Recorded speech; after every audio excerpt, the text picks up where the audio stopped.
Say a command after the beep. Dial. Which number would you like to dial? Subject, new message from Joseph. Yeah, I think people are less distracted by the voice-activated things in cars. Technology seems to be useful. As long as they know the voice activation stuff, they're probably good.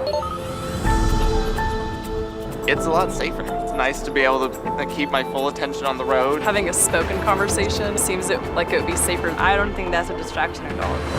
I'm sorry, I did not catch that. Correction. Delete. What the hands-free systems currently mean is you press a button, you engage in this dialogue, it has errors, you get frustrated, and you quit and you go back to the manual way. There's this promise of hands-free interaction, but the reality is not there. AAA and the AAA Foundation for Traffic Safety partnered with mental distraction expert Dr. David Strayer and researchers at the University of Utah to uncover why use of these seemingly safer dashboard technologies can lead to dangerous distractions behind the wheel. It's important to study mental workload while driving because the automotive manufacturers are moving toward kind of a hands-free option. The workload that's associated with using just your voice are not well understood. Update Facebook status? It turns out that it may be a task with consequence. We look at brain potentials, we look at reaction time, we look at a number of characteristics about how a driver behaves when their eyes are on the road and their hands are on the wheel, but they're interacting with various kinds of technology. For us, that's really the interesting question. How do you tell when someone's distracted, even if they don't realize that they're distracted? Saturday is going well. So glad. This research is a follow-up to the 2013 landmark study that offered evidence that cognitive distraction, also known as mental distraction or inattention blindness, is real. Using a rating system similar to the familiar hurricane scale, researchers rank drivers' levels of cognitive distraction while performing tasks behind the wheel. This groundbreaking study offered the most comprehensive evidence to date that drivers are not necessarily safer just because their hands are on the wheel and their eyes are on the road if their brain isn't geared on driving. A state-of-the-art detection response task, or DRT, was utilized to record reaction time. Drivers were to ignore the red light and then trigger a switch when presented with the green light. If the green light comes on and people don't respond to it because they haven't seen it, that's a potential hazard.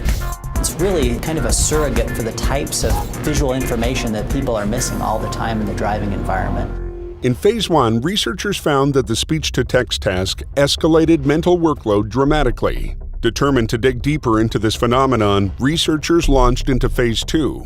Participants were first trained on how to use voice-activated technologies, and then were guided through a series of common voice-only tasks.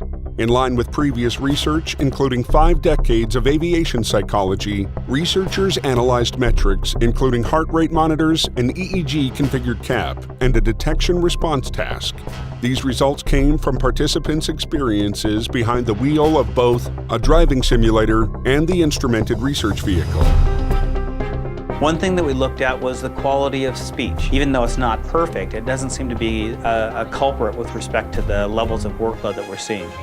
People who study language suggest that speech production tends to be a big source of the workload associated with when you try and generate speech. Give me a call. Ready to send it? Watch your speed, too.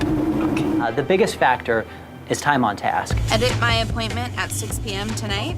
So if you jump into a system and you're engaged in this task for a prolonged period of time, your mental workload is going to be quite high.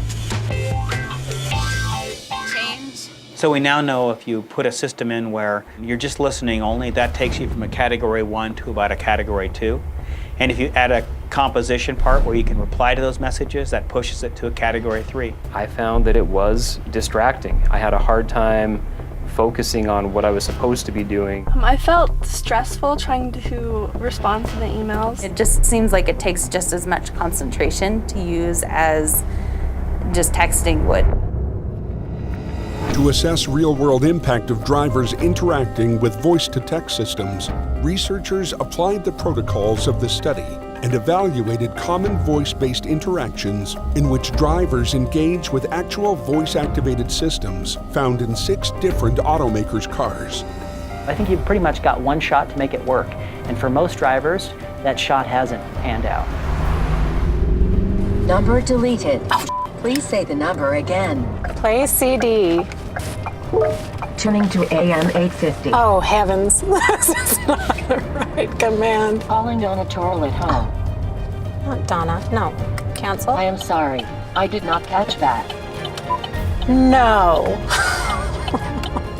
I was with a person that actually pulled out in front of a car that had no intention of stopping. They did not have a stop sign, where I had to call out, look for the pedestrian. I'm thinking I'm slowing down, but I'm still not pressing the brake hard enough. I'd stop just right there after the line. Some of the cars, the voice commands were set up to where there are a lot more steps involved. You have to say exactly what you want to say just to make it do one little thing. The most distracting thing with the hands-free was honestly setting a radio station. And it just had that waiting period, and you're like, okay, come on.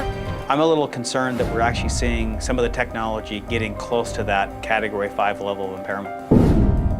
It's clear that not all voice systems are created equal.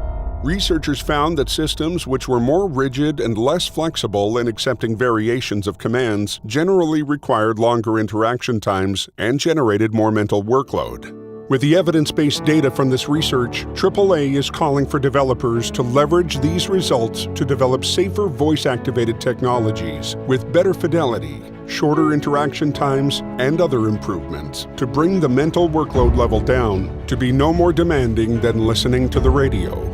I think there's room for optimism. Some of the systems that we evaluated didn't really elevate mental workload above and beyond what we've deemed as acceptable. It's possible we may be able to make those systems so that they're much more customized to the things that would support driving.